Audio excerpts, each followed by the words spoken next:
So an issue that comes up often is whether or not with people with HIV infection, we should be more aggressive about treating their cardiovascular risk factors.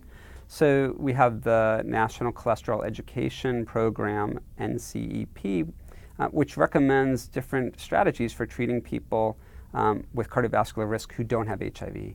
And should we be following the same guidelines that we use for HIV negative people for HIV positive folks?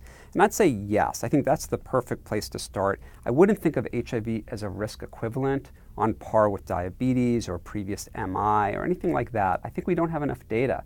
I think right now most of the disease we're seeing in people who are HIV infected related to cardiovascular disease is due to other factors. That's not to say there isn't a component of HIV-related inflammation or even toxicity from the drugs that could be contributing to myocardial infarction and stroke and other things that people with HIV have. But I think the lion's share of this is probably driven by the same thing that drives it in people who you see out on the street.